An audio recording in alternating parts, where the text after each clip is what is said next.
small payments, micro payments, nano payments. In the small blocker economy, they talk about how many transactions you can create for $50 or whatever. I have to ask, in your opinion, gentlemen, what is the right amount of transactions you should be able to generate for $1? Quickly and briefly, Mr. John Pitts. Oh boy, I don't know if I can be quick or brief, but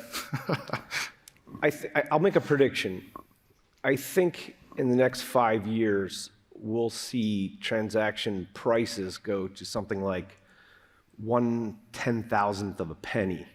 So how do I get there? Everybody thinks of Bitcoin and focuses on the coin. But I think it's time to shift that to focus on the bit, the data, and the calculations that can be done on the actual blockchain. And when you look at it that way, let's say you have a token for a definition, and you want to sell it because you're making $1,000 a year on that definition, similar to like the game Monopoly, where you're going to be able to own a definition where people come and pay you 7/10 of a penny every time they land on that definition, similar to landing on like Boardwalk. And that token might generate $1,000 a year for you for just one definition in, say, 10 years when we're at scale, or 5 years when we're at scale. And when you get to that kind of money, you can sell that, right? So we're not talking about paintings or $65 million beeples, or just something that you have to kind of guess what the valuation is, because I'm not good at that. I'm a financial analyst. I don't know how to value a painting, but I do know how to value a financial asset. So if you can pay $2 to buy the definition for nanotechnology, and maybe somebody else defines it for you, but you own that over time, you can then trade that. You could sell it for retirement, right? That might be a $10,000 token, but that's valued on an actual cash flow. And if you think about that token as sitting on maybe a STAS token or a RUN token or an ELOS digital token, a Bitcoin script is going to have maybe, I don't know, a couple hundred calculations inside. And when you think about how many calculations a computer can do, it's over 1 trillion per second. And so if we're going to get to something like Amazon Web Services, Amazon charges 1.6 pennies per hour for use of their CPU. And if you think of the Bitcoin network as this big CPU, then you have to divide that by 3,600. So 3,600 divide 1.5 pennies by 3,600, it gets you into the 10,000ths. But we haven't even gotten to sub-second. So that's just for 1 second. We're already down to like 1/10,000th of a penny per transaction. And we go to sub-second, like what a computer can do, well, you're talking millions of transactions for $1. Absolutely. Thank you, John. Connor, I'd love to hear your thoughts. Well, I think John made a good point here that the number of transactions, I don't think we have an answer for that now, or we will in the future, because already on the Bitcoin network, $1 can buy you more transactions than you can get in any traditional payment processing network. So we're already leaps and bounds ahead. But the answer of like, what do we need to be better than our competitors. Right now, our competitors are credit card companies and their other blockchains, and we are already beating them with what we can do today. And so the market forces of Bitcoin, I'm sure, will scale us to allow for billions of transactions every single second, minute. I look forward to that. So the market will decide? Yes, always. Capitalism. Robin, I'd love to hear your thoughts. I think it's, as Connor said, it's about market forces. So you asked in the beginning, how many transactions should you be able to make with $1? I think this should is a normative thing, and that doesn't exist in a competitive market. So the transaction is always what people can operate with and still stay profitable. And that's the amazing thing about the Bitcoin protocol, that it creates this very competitive open space and a base layer for transactions, as Connor said, also for payment processes. But even though from a transaction cost perspective, we could do now 4,000 transactions for $1, it wouldn't mean that the transaction processor could operate at the same cost, since they still have to have fraud protection, they need to have anti-money laundering rules and so on. And that is ultimately what currently makes PayPal more expensive. But The thing is now we have many payment processors incredibly advancing over the last 3-4 years since we moved towards a cashless society. And the question is if we want to give the control over such systems to centralized parties like a PayPal, a Paytm, a WeChat, or do we rather want to have an open protocol where multiple providers, maybe like PayPal and WeChat, they all agree on one single protocol as base layer and then run their transactions on it. And I think that's a hyper-competitive system that creates a lot of efficiencies. Absolutely. And Alex, you're the man from HandCash, so you have quite a bit of experience seeing nano transactions and things going across your tooling. So I have to ask, how many payments or how many transactions should one be able to do for $1? My answer is a little bit different, maybe. I don't know what the future holds, but what we know is that miners have consistently been lowering the fees every time that we get more volume into the network.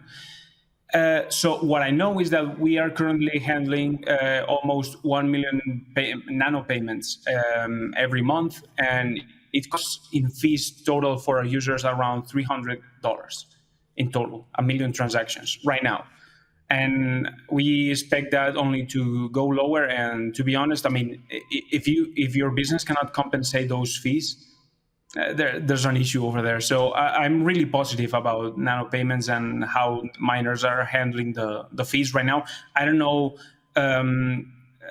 what the fees will be in a few years. I guess the market will decide.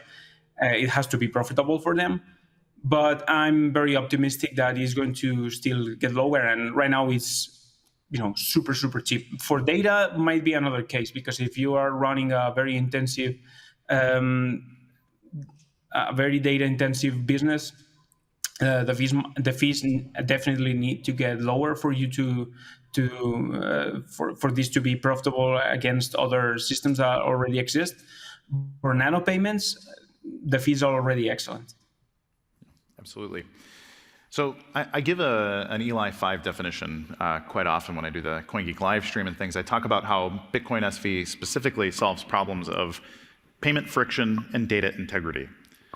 However, a lot of people have said in the Bitcoin space for many, many years that Bitcoin or blockchain generally is a solution looking for a problem to solve.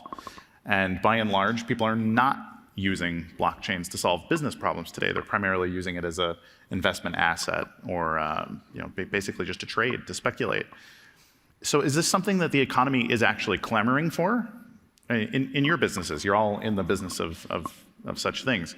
Is the economy clamoring for these things, or how do we get them to clamor for these things? Jack, please. Eli 5, you said, right? Yes. I don't know if everybody knows what that means. And that's where I come in, because I run a dictionary. So it just so happens, if you look up Eli 5, it is defined, it's explain it like I'm 5.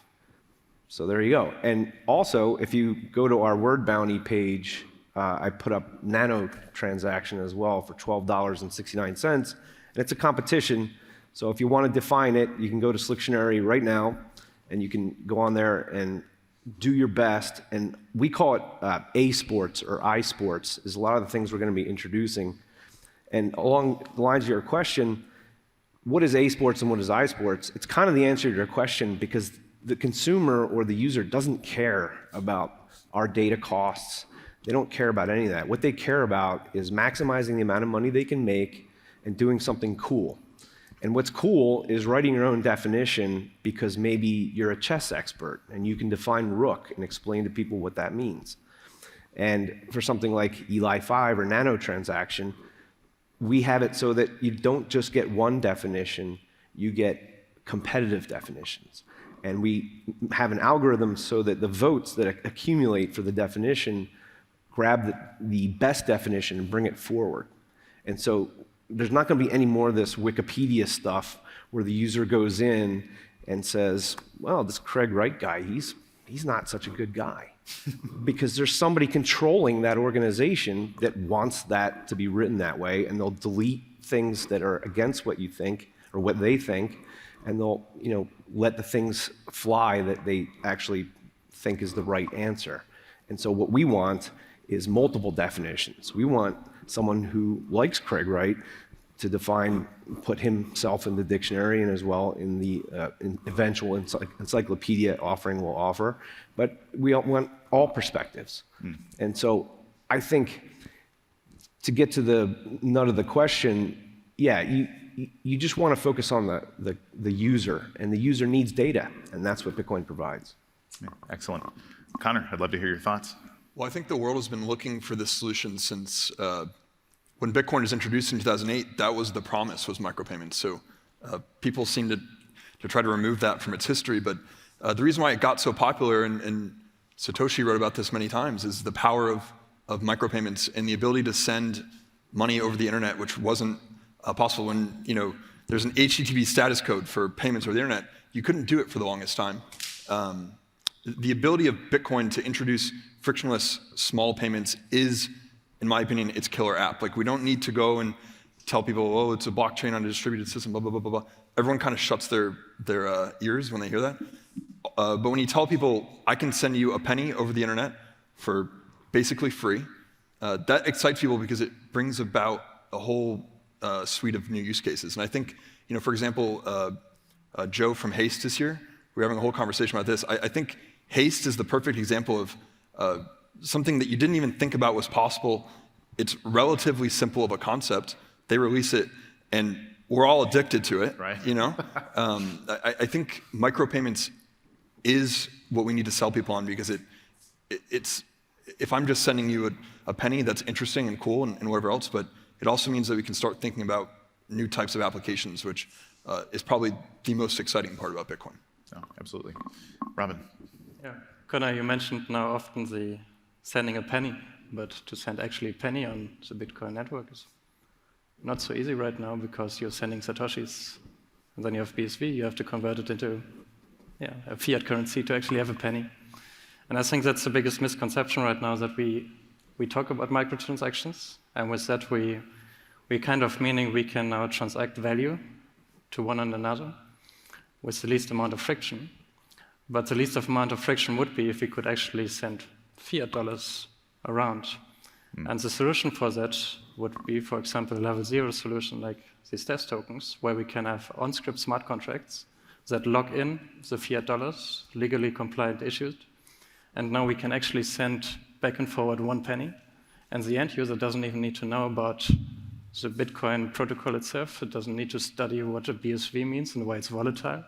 And they also don't have this friction of saying, today it was 10% lower, therefore I'm maybe buying it tomorrow.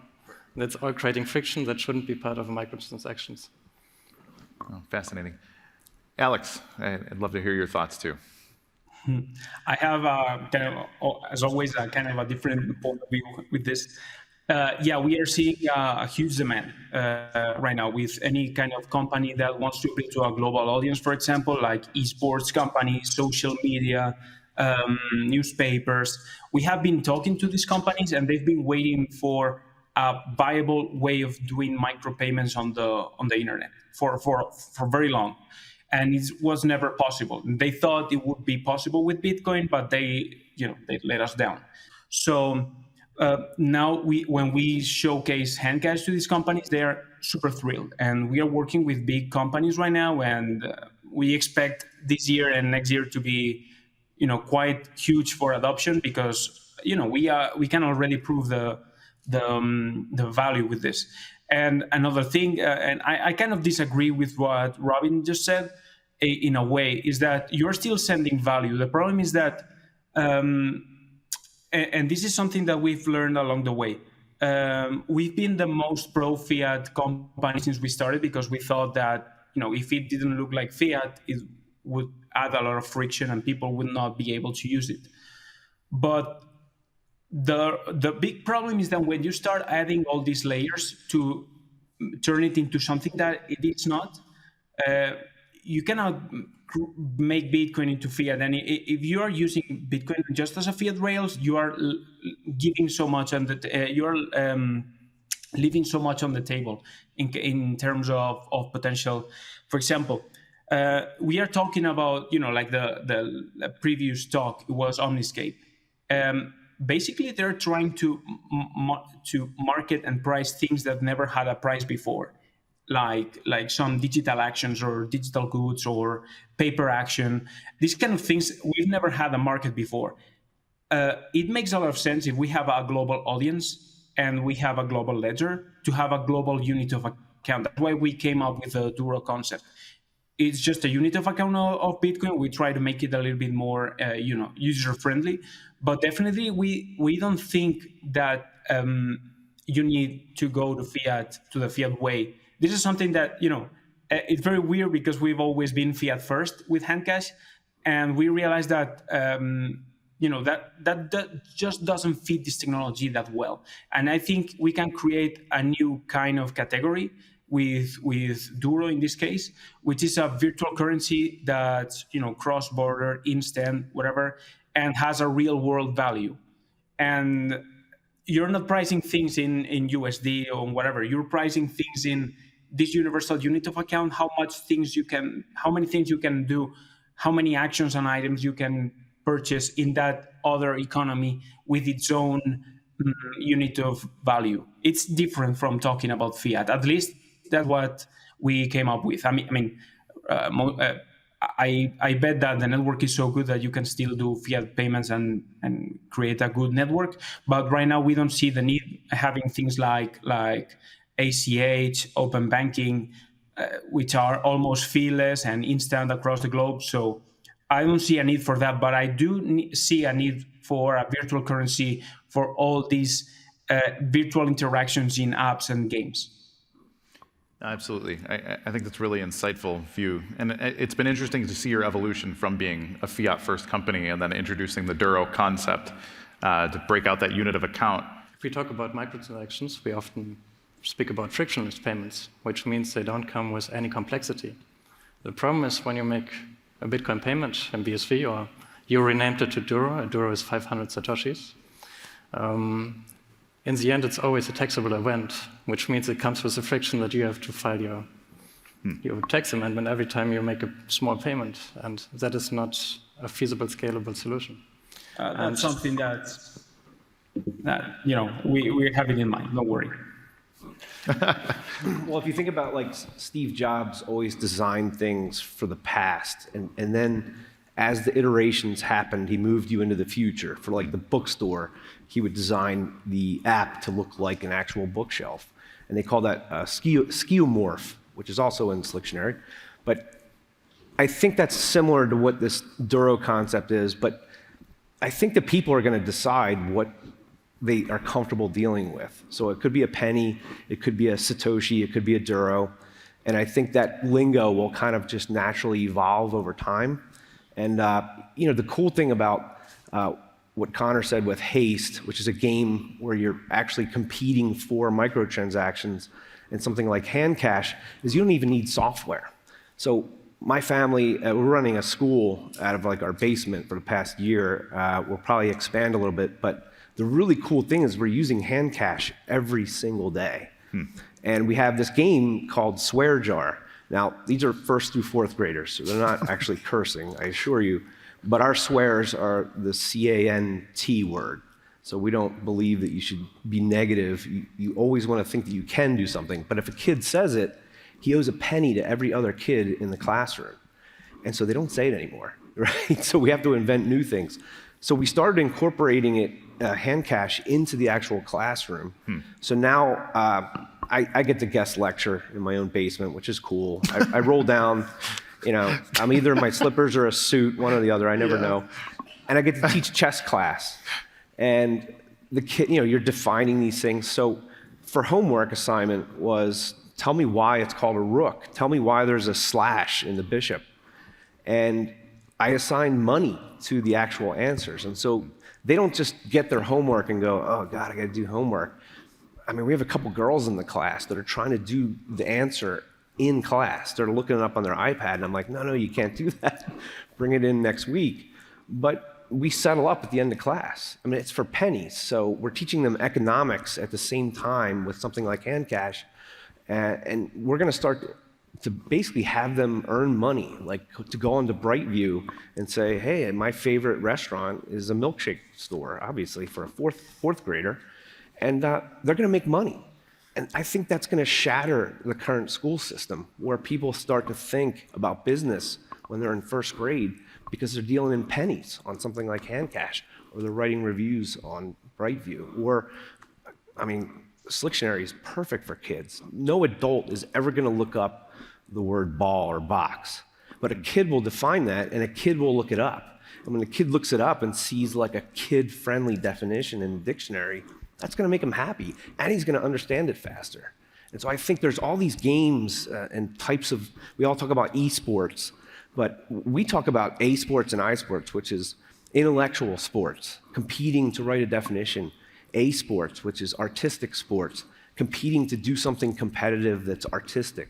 And I think there's so much that we can do there with just microtransactions that you simply can't do with the Visa network. It costs 10 to 15 cents just to send any amount of money. And so I think that's where it's headed. I think he brings up like a really interesting point to kind of tie it all home. Is you asked what is the solution that we're trying to target here, and really trade is the solution. Like new forms of trade. Trade has been an enormously important part of human history and growth, and I think Bitcoin just introduces a new way of doing trade, and I think that's in itself a solution, right? Yeah, for sure. Well, I always say that there's about 3 billion people on Earth today that don't have access to the global economy, and we don't know how many of those are brilliant entrepreneurs that are just simply insulated from the ability to do business with folks like us. And Bitcoin truly allows them to do that. They can reach out and they can sell things for pennies from places like the Philippines or Thailand or half of South America right now, where a penny is good money. And we would look at that as trivial, but if they can offer services for that penny, then we've changed their lives. We've turned them into a global entrepreneur. And what an opportunity. So I have to ask, Robin, you keep asking, or you keep mentioning greater computation and some of these issues, and we haven't discussed overlay networks. So things like Vaionex, some of the stuff that you're doing there, or Planaria, or perhaps even something like MetaNet. Some of these things that overlay and add a bunch of complexity in order to solve perhaps tax problems for transactions and those sorts of things. Do you think that's going to be a critical role in the future of Bitcoin? So first, I wouldn't call it overlay network because it sounds like a level 2 solution. So we strictly stay to level 1, the base Bitcoin protocol. What we do is we're offering services like indexing all the data on the blockchain so that developers can access them quickly by, we call it metashard, sharding the whole blockchain to have access times in milliseconds to any kind of information on the blockchain. And now probably the next thing that will happen in the next 3 months is we are issuing our enterprise wallet. So that enterprise wallet will be used by a partner to issue actually fiat dollars and Swiss francs on the BSV blockchain within the Stamps protocol. And we have also an identity protocol partnership now. It's a big company that is announcing it later. So I think what Bitcoin creates, as Connor said, it's this frictionless world where everyone can trade with each other, but essentially also compete with each other. And on top of the base layer, as a service, we will see many companies trying to add value to what the base protocol can offer by, for example, having now those fiat dollars and being able to frictionless transfer from a bank account into your actual fiat, into a fiat token again, putting fiat tokens into smart contracts. We are the ones composing it. I think there's a gigantic market coming up in the next 2 or 3 years in that area. Does that cause limitations? So does that expand the ability for micropayments in commerce, or does that cause a limitation, all of that extra computation and tokens, et cetera? Not necessarily. So it's a very tricky question, what it ultimately causes. I would say the main part is that we are adding value on top, and that, of course, requires huge infrastructures. And the more transactions happening, for example, when you go into AML5 fraud detections, the more transactions there are, the stronger your infrastructure needs to be. Yeah. Thereby, it's of course a challenge if people do nano-transactions. A paper could, in theory, do a nano-transaction if they wanted to, but they're likely, say, from a compliance point, it's very, very tricky to offer that to an end user. But from a business-to-business standpoint and from kind of mechanisms that distribute value, the microtransactions are extremely valuable. Yeah. So it's a differentiated answer, Sure. I guess. Absolutely. Alex, in contrast, you've always kept things very simple, and that's something I've always appreciated about your ethic, your business aesthetic. So HandCash itself is very simple, very discoverable, but is admittedly, doesn't have, all kinds of things built in, like tax compliance and tokenization. Do you see this as something that you would want to expand to in the future to help undergird that nano payments, or is it important for you to keep it very simple and allow people to just do very simple transactions as part of your suite of services? Well, our philosophy has always been that simple doesn't mean incomplete.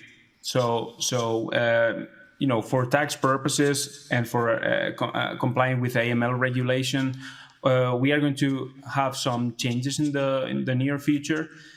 I am a little bit afraid that the regulations that are being pushed into cryptocurrencies right now might be very bad for the crypto nano for nano and micro payments in general, because I think they're absurd. When you look at them, they're targeted at moving big amounts for speculation, but they're not fit into nano payments and micro payments and all this kind of stuff.